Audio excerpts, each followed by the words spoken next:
Marche pour partager la compassion de la famille d'un allié politique. Un déplacement salué par tout Rufisque, dont le défunt a été maire pendant 17 ans. L'homme a été un acteur majeur de la vie politique du Sénégal. Son décès ce dimanche est une perte pour tout le pays. Aboubakry Kane. Après avoir assisté ce lundi à la levée du corps de Maître Mbaye Jacques Diop à l'hôpital principal, le président de la République a aussi fait le déplacement pour présenter ses condoléances et celles de l'État à la famille du défunt à Mérina. Une démarche de compassion qui témoigne de l'excellence des relations que le président Macky Sall entretenait avec celui qui fut un témoin privilégié de l'histoire politique du Sénégal. Aux proches du défunt, aux camarades de parti et aux voisins, le chef de l'État, accompagné d'une forte délégation, a rappelé l'engagement du défunt à ses côtés, le respect mutuel que l'un avait pour l'autre, malgré la différence d'âge. Et ce, parce que Maître Mbaye Jacques Diop avait le sens de l'écoute et faisait preuve de générosité intellectuelle. Il aimait partager son expérience politique. Le secrétaire général du PPC a, à son tour, présenté ses condoléances au chef de l'État qui avait en Mbaye Jacques Diop un fidèle allié politique qu'il consultait couramment. Au nom de la famille, Pape Madické Diop, fils aîné du défunt, est longuement revenu sur le parcours de son père, dont l'identité est étroitement liée à la ville de Rufisque. Il a remercié le président de la République pour l'assistance et le soutien constant à la famille tout au long de l'épreuve de la maladie. Devant l'assistance et devant les femmes et les jeunes de Rufisque, Pape Madické Diop a pris l'engagement de perpétuer le combat de Maître Mbaye Jacques Diop qui a passé presque 17 ans à la tête de la mairie. Au-delà de l'alliance politique, il s'agit pour le président Macky Sall de préserver les liens étroits avec la famille du défunt. Toutes les familles religieuses étaient également représentées à la cérémonie de présentation de condoléances.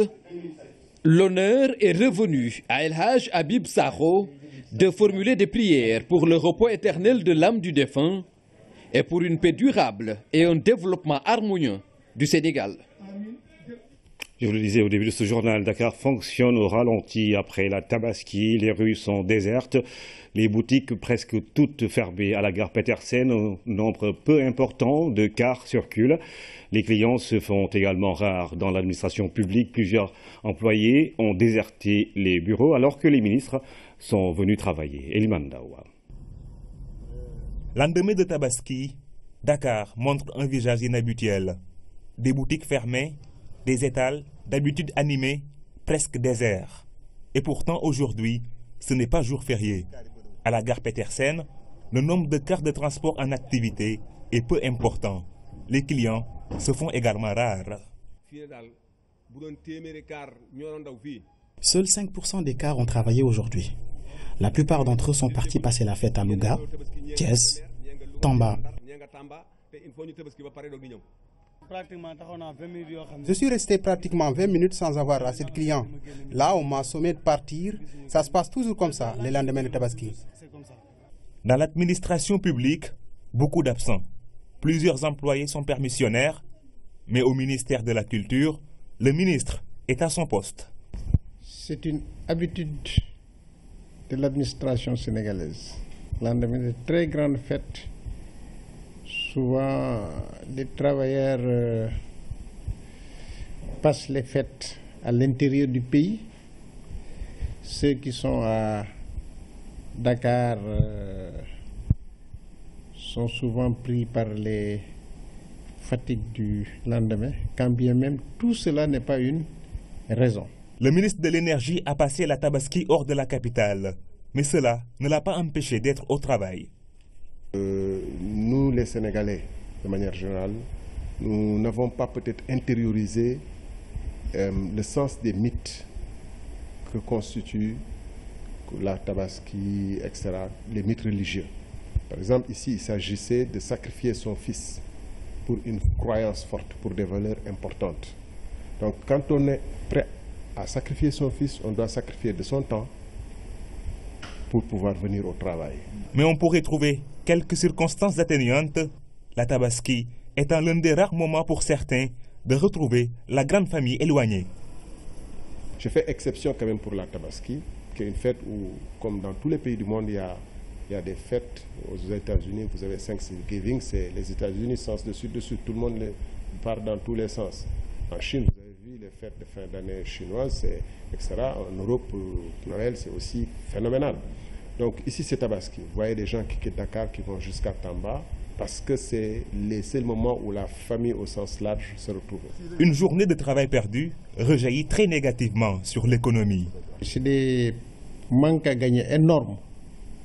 Je crois que les Sénégalais doivent prendre conscience que si nous voulons nous développer, nous devons rompre avec nos vieilles mauvaises habitudes.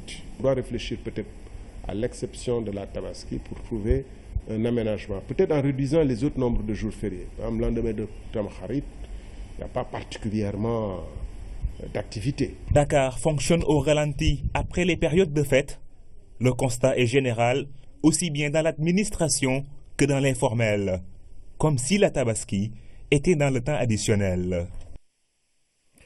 Lendemain de la Tabaski, après la fête de l'attraction, c'est la peau du bélier. Certains de nos compatriotes se sont intéressés à sa collecte, une activité qui exige plusieurs étapes avant la commercialisation. Alors comment s'organise-t-il? C'est le reportage de Jonas Bassen.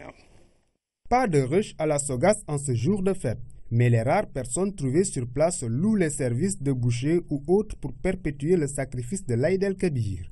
Bouchers de circonstance ou de profession, en tout cas la précision avec laquelle ils manipulent les bêtes laisse apparaître leur savoir-faire. Il y a des catégories de moutons que nous fixons à 15 000 francs. C'est le cas de ce mouton-là. Celui qui paye un mouton à 200 000 francs doit pouvoir débourser 15 000 francs ou 20 000 francs. Parce que si le dépeçage n'était pas difficile, ils allaient le faire eux-mêmes. Nous, en tout cas, nous sommes de vrais bouchers. C'est vrai qu'il y a de faux bouchers et de vrais bouchers. Nous sommes de vrais bouchers parce que nous avons appris le métier. Les clients trouvés sur place, pourtant des habitués des lieux, dénoncent la hausse des prix. Vraiment, ici, ils te font tout et je trouve que c'est plus reposant. À part que maintenant, ils te font chanter. Le prix est cher et je crois qu'ils exagèrent. Je vois qu'ils exagèrent. Et ça fait plus de 20 ans, depuis que je me suis marié, chaque année je viens ici. Mais des fois, même au niveau du prix, c'est difficile à gérer. Des fois, on vous dit que c'est 15 000 francs, 10 000 francs. Aujourd'hui, avec beaucoup de baraka, j'ai pu payer 15 000 francs, mais je ne suis pas satisfait. À cela s'ajoutent les conditions d'hygiène, rendues plus complexes par les eaux stagnantes. C'est déplorable, hein, parce qu'avec le sable et tout, c'est pas évident. Hein. C'est pas évident. Le minimum de sécurité, de mesures d'hygiène, bon, malheureusement, il n'y a pas de précaution là-dessus, quoi. Mais enfin, aujourd'hui, il faut faire avec, après de la pluie. Donc, tu as vu, au niveau de la Seras, il n'y a pas d'accès. Donc, aujourd'hui, pratiquement, on est dans l'impossibilité d'avoir le maximum, quoi. Les clients qui n'ont autre solution que de se rendre à la Sogas pour tuer leurs moutons et les dépecer souhaitent l'ouverture de la société en ce jour de fête. Une proposition qui va faire leur bonheur, mais certainement pas du goût de ces bouchers qui se sont remplis les poches. Vous avez sans doute remarqué, c'était un reportage qui est passé dans l'édition d'hier sur le dépeçage des moutons avec les béliers qui haussent les prix. Nous reviendrons sur l'activité de collecte de la peau du mouton avec le reportage de Jonas Bassen. Le constat est là, beaucoup d'ordures dans les rues de Dakar, en ce lendemain de Tabaski, autour dans certains quartiers de la capitale a permis de le remarquer. Les peaux de mouton et les ordures donnent une odeur nauséabonde. Certaines routes sont devenues impraticables. C'est le reportage à la Médina et au HLM avec Mansourba. Médina, rue 45, angle Blaise Diagne. La route qui mène vers la place de l'Obélisque est devenue impraticable, envahie par les ordures en ce lendemain de Tabaski. La pluie qui est tombée sur Dakar la veille n'a pas arrangé les choses, donnant lieu à une situation de désolation pour les populations. Les populations ont leur part de responsabilité. Elles vont déposer les ordures un peu partout. Elles vont dire que c'est la rue de tout le monde. On n'y peut rien. Autre quartier, même décor. Nous sommes aux HLM. les ponces de moutons sont mélangées avec les ordures. Ici, faute de preneurs, les peaux sont jetées dans les rues, dégageant une odeur nauséabonde avec la pluie. C'est nous qui achetions les peaux de moutons pour les revendre, mais nous n'avons plus de financement. Nous sommes obligés de payer des camions pour les charger. Nous espérons les évacuer d'ici peu. Au marché HLM, les tractations autour des tissus et l'activité des tailleurs ont fait place aux ordures. Un décor insupportable pour les riverains. Ça, c'est un problème qui est présent depuis maintenant 2 à 3 ans. Chaque année, nous dénonçons à travers la télévision et à travers les radios cet état de fait, cette insalubrité-là qui touche les riverains. Et chaque année, on a le même problème. On n'évacue pas les déchets, on a toujours les eaux qui sont stagnantes. Qu'ils arrêtent de jeter leurs marchandises ici et qu'ils arrêtent de mettre tous les saletés ici. Dans certains endroits de la capitale, les rares techniciens de surface sont en train de s'atteler pour ramasser les ordures, mais leurs efforts restent insuffisants. L'urgence est d'accélérer les opérations afin de redonner à certains quartiers de Dakar un meilleur visage. Autre fait, beaucoup de moutons n'ont pas été vendus, c'est le constat qui a été fait par nos reporters qui se sont rendus dans plusieurs points de vente. Pour les vendeurs, si les moutons sont chers, cela est dû au prix de revient du bétail. Quant aux rares clients venus acheter pour d'autres circonstances, les moutons ont été inaccessibles. Jeanne Dior. Des pneus qui servaient de mangeoire au bétail, du foin mélangé aux eaux de pluie et quelques moutons, voilà ce qui reste du point de vente de face. Sambaba, le propriétaire chassé par la pluie, s'est trouvé un abri. À quelques mètres, il a le regard fixé sur ses béliers. Il se demande sûrement ce qu'il fera de ces moutons invendus. Il me reste 50 moutons. J'avais ramené 150 il y a 3 semaines. Là, je suis en train de voir avec le copropriétaire si nous n'allons pas rentrer après-demain.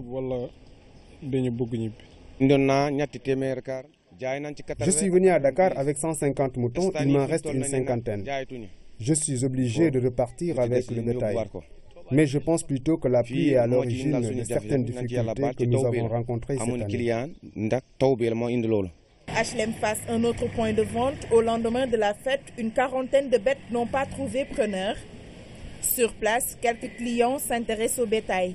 Je suis venu chercher un mouton pour que je l'élève jusqu'à l'année prochaine, quoi. Actuellement, vous avez vu, il n'y a pas un seul mouton qui coûte ici 50 000. Donc le gossement dit 80 000.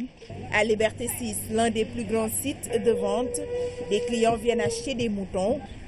N'est-ce pas là une belle façon de vendre? Après avoir choisi, le marchandage commence. Le vendeur a fini par accepter le prix proposé, 80 000 francs. Ça là, c'est 4 500. Les sacs, c'est 4 500. Racal, c'est 7 500. C'est cher, tu achètes 5 sacs ou bien 10 sacs. Une minute, les moutons là, mangent tout. Il faut rester. Parce que Mauritanie il a envoyé, Mali il a envoyé, tous les pays il a envoyé. Pourquoi il ne reste pas? Nous aurons des clients, je n'en doute pas. Seulement qu'on nous permette encore de rester. Pour certains Sénégalais, si beaucoup de moutons n'ont pas été vendus, c'est parce que les prix sont exorbitants. Excessivement cher, madame. Très cher même. Très cher même. Ah, c'est pas normal. Au lieu de financer les éleveurs qui connaissent les moutons et tout ça, on finance quelqu'un comme moi, 10 millions. Je vais dans la brousse, je ne connais même pas les moutons. J'achète des moutons chers là-bas. Je reviens pour revendre encore plus cher. Ils ne vont pas acheter. Malgré la crainte des consommateurs par rapport à la disponibilité des moutons, le marché a été bien approvisionné. La preuve, dans plusieurs points de vente, beaucoup de moutons continuent à brouter alors qu'ils auraient pu être sacrifiés. À défaut de moutons, il y a d'autres alternatives. Les bœufs, par exemple, 2000 ont été sacrifiés pour être servis à des nécessiteux. C'est l'œuvre du Forum islamique pour l'éducation et le développement, une organisation qui a reçu en appui du peuple et du gouvernement turc. Parmi les bénéficiaires, les malades de 4 hôpitaux de Dakar, dont Albert Royer. C'est d'ailleurs l'hôpital pour enfants qui a servi de cadre à la cérémonie de réception de ce don. Oumar Diawa. Au quotidien, des tout-petits reçoivent dans cet établissement spécialisé des soins. Dans un hôpital, on n'a pas toujours la tête à autre chose, mais la courtoisie et le cœur dictent de recevoir la délégation turque venue avec les bras chargés. De la part de tout notre peuple qui vit à des milliers de kilomètres d'ici, mais qui ont le cœur avec leurs frères et leurs sœurs, mais aussi de la part de notre président Recep Tayyip Erdogan. La Turquie et le Sénégal, que la distance éloigne certes, mais que la foi rapproche. À cela s'ajoutent des relations diplomatiques et économiques. À travers un partenariat avec la fondation Janat, le Forum islamique pour l'éducation et le développement a obtenu un important appui pour des populations défavorisées. Aujourd'hui, nous sommes là pour remettre un don au ministère de la Santé dans le cadre d'un programme national qui vise à aider les populations sénégalaises à l'occasion de la Tabaski. En plus d'Albert Royer, des hôpitaux de Fann, Le Dantec et Grand Yoff sont bénéficiaires de ce don réceptionné dans l'enceinte même de la structure. Une bonne alimentation, ça fait partie du traitement des malades. Aujourd'hui, ce sont les malades qui sont à l'honneur. Quand on apporte de l'alimentation, surtout dans un service d'enfants comme celui que vous voyez ici, merci encore une fois à cette ONG humanitaire islamique. Au total, ce sont 2000 bœufs qui ont été sacrifiés pour venir en aide à plusieurs structures et catégories sociales. Les hôpitaux, les prisons, le centre de santé dans les quartiers, les centres sociaux, les mosquées, les handicapés, les imams. Le soutien se chiffre à quelques 500 millions de francs, une progression notable comparée à l'année dernière. Depuis une vingtaine d'années, le Forum islamique multiplie les actes de solidarité qui soulagent des milliers de familles sénégalaises. La place de l'indépendance de Bakel va faire peau neuve. La maquette a été présentée aux populations de cette commune du sud-est du Sénégal. Jadis grand centre commercial et théâtre de combats épiques avec le colonisateur. C'était à l'époque du royaume du Boundou. Ce projet est initié par le président Macky Sall et la pose de la première pierre a été faite par le ministre de l'Habitat, du cadre de vie et du renouveau urbain, Diène Farbassar. Fatou Diouf. Voilà à quoi va ressembler la nouvelle place de l'indépendance de Bakel. La maquette présentée sous forme de diapo réjouit toutes les populations de cette ville chargée d'histoire. Au-delà de l'esthétique, de son caractère multifonctionnel, l'infrastructure va générer de l'emploi pour les jeunes bakelois. Nous pensons qu'aujourd'hui, avec cette infrastructure, les touristes, ça va nous permettre de vendre très bien la destination Bakel et de nous retrouver enfin dans notre peau. Parce que cette place de l'indépendance est une place qui a été témoin de grands événements qui ont rythmé la vie de notre commune. Le projet d'aménagement paysager de la place de l'indépendance de Bakel est une initiative du chef de l'État conduite par le ministre du Renouveau urbain. Il s'agit de redonner vie à cet endroit, témoin de l'histoire coloniale du Sénégal. Population de Boundou, de Gadiaga, je vous remercie pour l'accueil. Il a été chaleureux.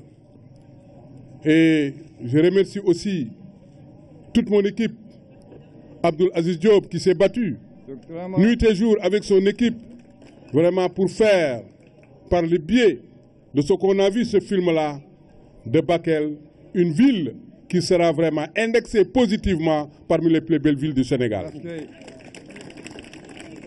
Parce que vous savez aussi, Bakel était un centre commercial jadis.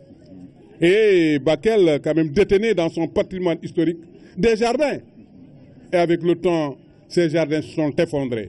Ces jardins, cette place va frapper les esprits. Cette pose de la première pierre matérialise le démarrage des travaux de rénovation de la place de l'indépendance de Bakel. Une fois réhabilitée, elle fera la fierté de toutes les populations de cette contrée du pays. Dakar-Praia, la liaison maritime passe de se concrétiser. Le rapport de faisabilité a été présenté aux autorités capverdiennes et sénégalaises. Les Pays-Bas ont financé le projet d'étude. Reste maintenant à travailler pour le matérialiser après les engagements pris au plus haut niveau. Philomène Constance-Tiagne. Ce projet a vu le jour lors de la visite du président de la République du Sénégal dans la capitale capverdienne. Un comité technique pour l'établissement d'une liaison maritime directe entre les deux pays a été mis sur pied. Aujourd'hui, restitution de l'étude de faisabilité est faite. Les relations maritimes entre le Cap-Vert et le Sénégal sont très importantes aussi pour l'intégration régionale. L'intégration économique, mais aussi du point de vue politique. À partir d'aujourd'hui, je crois qu'ils sont déjà réunis des conditions pour commencer à travailler, parce que le plus important, ce n'est pas le document, ce n'est pas le projet. Le projet, c'est un instrument important, mais le suivi, la volonté politique et technique aussi de faire les choses. Le statut insulaire du Cap-Vert est en faveur du transport maritime. Le Sénégal n'en est pas moins, avec un commerce extérieur qui passe à 95% par voie maritime. Les transports maritimes sont devenus aujourd'hui, par le fait de la massification et du coût du fret, ainsi que de la protection de l'environnement marin, un élément essentiel dans le commerce international, dont il convoie plus de 90% des échanges. Au-delà du rapprochement des peuples, c'est cette dimension qui a inspiré nos plus hautes autorités à aller vers la création de cette liaison maritime afin de booster le développement économique et social de nos deux pays. Un comité de pilotage bilatéral sera mis en place pour le suivi du projet de la liaison maritime Dakar-Praia. Le soutien des Pays-Bas est plus que souhaité dans la phase de réalisation. Dans le Fouladou, la mobilisation prend de l'envergure pour lutter contre la déforestation. Les jeunes se sont regroupés dans une association dénommée SOS Environnement et ont organisé, en collaboration avec l'inspection des eaux et forêts de Kolda, une caravane de sensibilisation et de reboisement sur la bande frontalière entre le Sénégal et la Gambie sur 230 km. C'est l'une des zones de la forêt casamançaise les plus touchées par le trafic illicite de bois. À Sarebala, plus connue sous le nom de PK12, la coupe de bois menace de faire disparaître complètement la forêt. Pour lutter contre ce fléau, les jeunes de Kolda ont initié une caravane de sensibilisation et de reboisement. Ils vont sillonner la bande frontalière entre le Sénégal et la Gambie sur 230 km. Il y aura au moins 10 villages où ils vont séjourner pendant 2 jours, en faisant des projets de film, en discutant avec les populations sur les causes, les méfaits et les conséquences même de la coupe abusive. Et comme on l'a fait tout de suite, ils vont aussi faire des actions de reboisement et qu'à terme, nous pensons qu'ils vont parvenir à sensibiliser les populations. L'édition 2016 a pour slogan « Ma forêt, ma vie ». Les jeunes et l'inspection des eaux et forêts de Kolda travaillent pour une protection durable de la forêt casamançaise et plus particulièrement le bois de Vannes. Et nous profitons de l'occasion pour lancer une invite à l'État du Sénégal. Parce qu'il faut que l'État revaille le code forestier. Parce que c'est un code forestier caduc, dépassé. Le bois de Vannes est classé comme une espèce partiellement protégée dans le code forestier. Et le bois de Vannes, on doit tout faire pour que ce bois, la protection, pour que ce bois soit inscrit dans l'annexe 2. L'annexe 2, cela veut dire que pour essayer de voir comment interdire formellement la commercialisation de ce bois. Parce qu'il faut protéger. Il faut protéger ce bois. L'ombre de Samba Traoré a plané à la cérémonie de lancement. Un fervent défenseur de la nature tué l'année dernière par des délinquants forestiers. Sa mémoire a été honorée. C'est quelqu'un qui, lui aussi, spontanément, sans demander quoi que ce soit, a voulu nous appuyer sur la lutte contre la coupe du bois. Et il était devenu l'ennemi à battre. Malheureusement, on l'a abattu, mais l'État n'est pas resté les bras croisés. Nous avons tout fait pour qu'au moins les assassins commencent à tomber. On en a qui sont tombés et qui sont en prison et en train d'être jugés. Et nous allons continuer les investigations.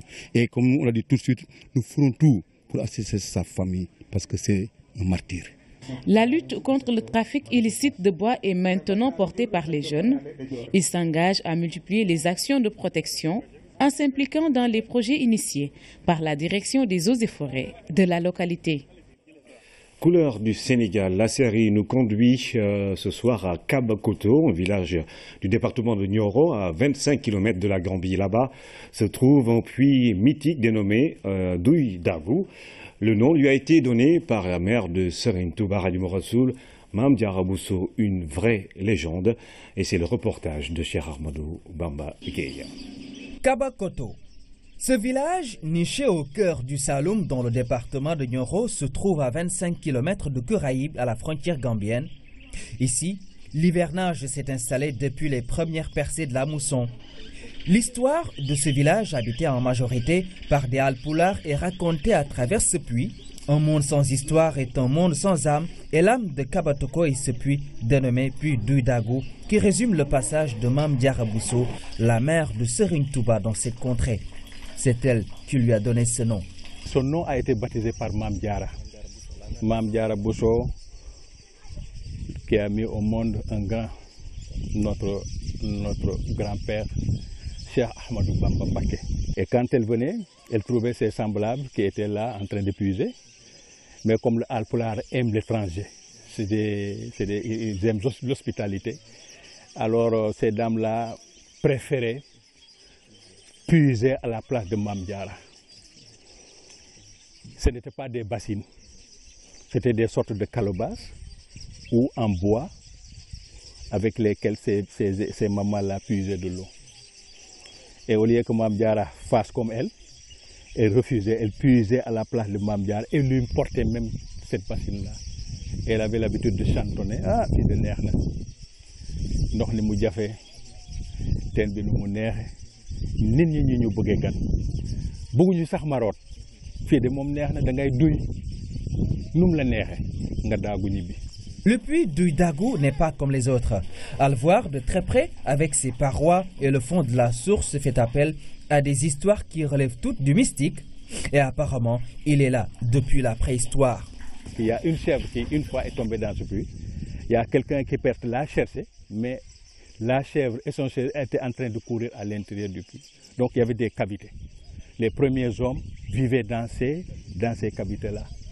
Et pourquoi c'est devenu un puits maintenant? Parce que ils ont creusé à l'intérieur du puits, c'était pour recueillir l'eau de pluie. Et pendant la saison sèche, ces premiers hommes-là devaient avoir de l'eau à boire. Mais à l'intérieur, il y avait des magasins, des réserves, etc. etc. Comme aujourd'hui, si tu construis ta maison, vous faites ici un magasin, là, une chambre à coucher, là, un salon, etc. Les premiers hommes, ils réfléchissaient. Et cela s'est transformé en puits, mais ce n'était pas un puits. Et cela a été prouvé. Parce que vous voyez, à l'intérieur du puits, il n'y a pas de ciment. Les parois ne sont pas cimentées. Kabakoto peut être également considéré comme une terre sainte. Cet endroit jalousement entretenu était le lieu où le vénéré Cheikh Omar Foutiyou Tall faisait ses ablutions. Et pendant longtemps, il a été l'hôte de Mame Diarra Bousso dans cette résidence des Boussobé. Une cohabitation socle des liens forts qui unissent les habitants du village. Mame Diarra avait l'habitude de venir rendre visite à ses parents. Elle quittait Porokhane pour venir avoir quelques jours ou quelques mois à Kaba chez son frère Amadou Bousso. Nous avons visité tout de suite la chambre dans laquelle logeait El Hadji Omar quand il était là vers les années 1850. Kabakoto, un village qui renferme beaucoup de symboles d'une sacralité avérée, le puits d'Uydagou de la vénérée Mame Diarra Bousso, la résidence des Boussobé et la place de Cheikh Omar Foutiyou Tall, un patrimoine à garder et à sauvegarder pour les générations futures. Couleur du Sénégal s'intéresse également aujourd'hui au héros Lat Dior Ngoné Latyr Diop. Toutes les générations le connaissent, et de sa naissance à Kër Amadou Yella, sa mort à Derklé.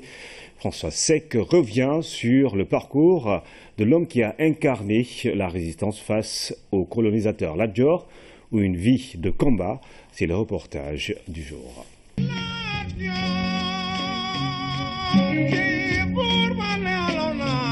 Il est mort à la bataille de Derklé, 1886, la DA à Derklé. Le 27 octobre 1886 à Derklé. Dans la mémoire de ces jeunes élèves, le village de Derklé, situé à 5 km de Thilmakha, renvoie à la dernière bataille livrée par Lat Dior contre les Français. Avant sa rencontre avec Pinet-Laprade à Derklé, il est passé à Mbacké Kadior. Khadimoul Khadim a prié pour lui. Il est mort là-bas pendant la bataille. Il a été atteint par une balle au dos. Il est tombé là où est la pierre. Morman Djei l'a enterré ici. Son cheval est tombé à Ndan. Niché au cœur du Mbahol, Dekhelé vit dans un calme plat. Seul le mausolée, inauguré en 1986, est le symbole vivant de Lat Dior.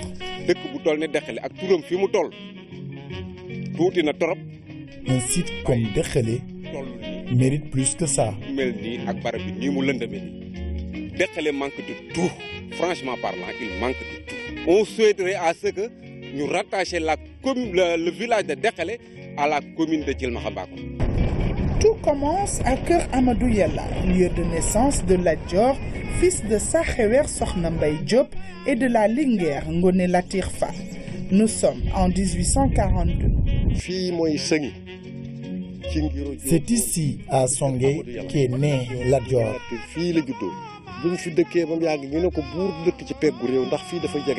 Par la suite, on lui a conseillé de s'installer au cœur du Kayor.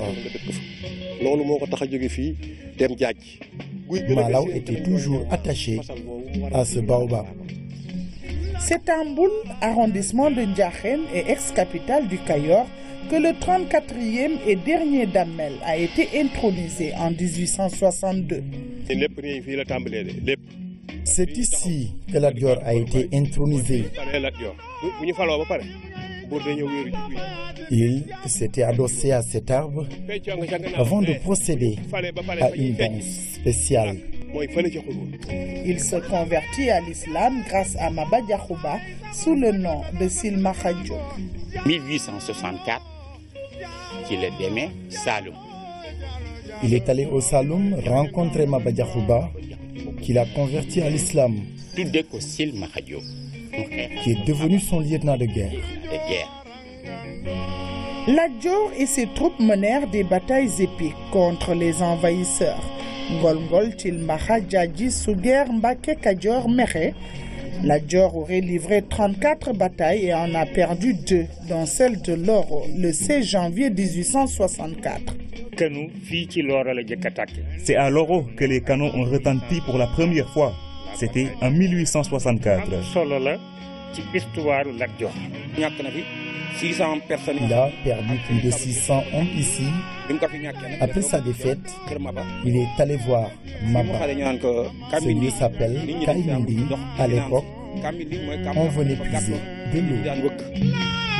Jusqu'à sa mort, Lat Dior s'est toujours battu contre la présence française incarnée par le chemin de fer.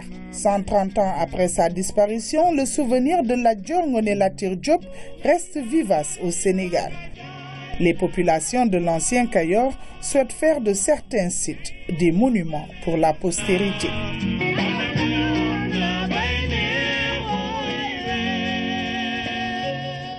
Lat Dior, le Damel du Kayor dans Couleurs du Sénégal, la série se poursuit demain. Alors, qu'est-ce qui se cache derrière les titres des anciens rois du Sénégal? La rubrique au cœur de nos cultures s'intéresse et s'interroge cette semaine sur les significations et le symbolisme de ces appellations. Damel du Kayor, Braque du Waalo, Tigre du Bawol ou encore Boursine, Teigne du Bawol plutôt, ou encore Boursine. C'est le courage, la bravoure ou la résistance qui sont mises en évidence entre autres valeurs. Fatou Diouf.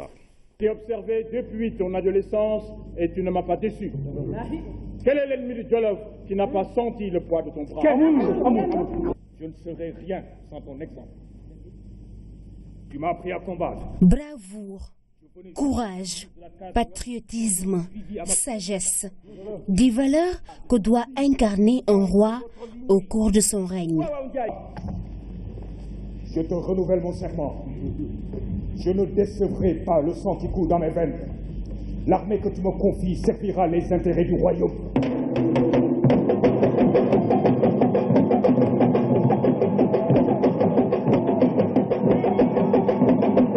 Traditionnellement, dans chaque royaume, le souverain portait un titre.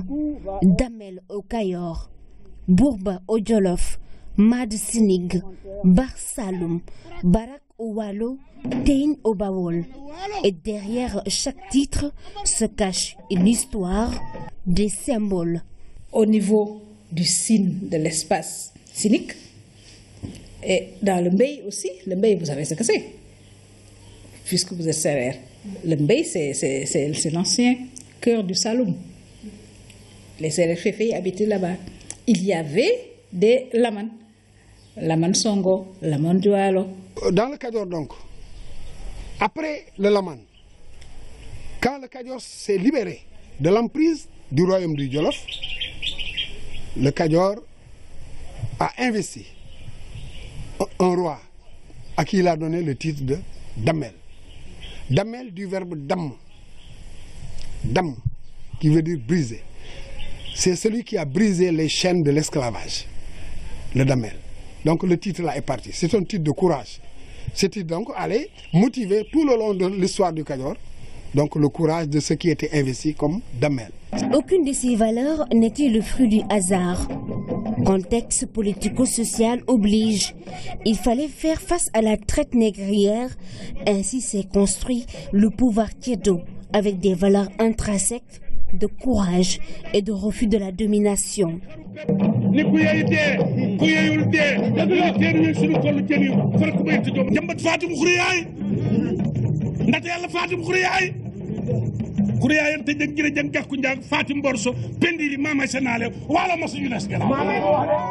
a le courage, il y a la détermination, il y a le fait qu'un Tiedo, quand il te dit demain je vais mourir, demain si tu viens tu le trouveras mort. Et ça aussi je pense que c'est le contexte dans lequel le pouvoir Tiedo s'est exercé qui l'explique. C'est le contexte de la traite négrière. Tout cet espace-là était engagé dans la traite négrière depuis le XVIe siècle. Ça s'est amplifié au XVIIe, ça a atteint sa vitesse de croisière au XVIIIe siècle. Et le pouvoir s'est construit des valeurs qui reposent sur la violence, qui reposent sur ce qui accompagne cette violence-là, le courage, mais qu'il y a aussi une philosophie derrière. Ces titres jouaient dans le mental collectif un rôle historique important en façonnant des consciences, dans la bravoure, dans le courage, la détermination et le patriotisme. Ces titres de noblesse ont connu une évolution. Au Kadior, Laman devient Damel. Chez les Peuls, le Satigui porte désormais le titre d'Almami. Au royaume du Gabou, on parle plus de Mansa, mais plutôt de Alpha. Avec l'histoire, le Fouladou, quand il s'est affranchi, un Foulbé du nom de Molo Ege a créé un autre titre. Il s'est battu contre les Mandingues, il s'est affranchi et on lui a donné le titre d'Alpha. Alpha, traditionnellement, c'est quelqu'un qui est imbu des textes coraniques. Mais ça désigne également, dans leur langue, Poulard, un homme distingué. Tu as maintenu intact l'honneur du Kayor. Je suivrai l'exemple de ma grand-mère. Amari Ngone Sobel, la Djordjongone Latir, Damel du Kayor, Koumendo Fendjouf, Made Sinig, Yerim Banik Mbouch, Barak du Wallo. Ces souverains ont marqué l'histoire par leur courage et leur résistance contre la domination coloniale. Ils resteront toujours ancrés dans l'esprit des nostalgiques des cours royales. Le Sénégal entre histoire et tradition, c'était dans la rubrique Au cœur de nos cultures qui met fin donc à cette édition, mesdames et messieurs. Merci encore une fois de suivre l'actualité tous les jours sur la première chaîne de télévision sénégalaise.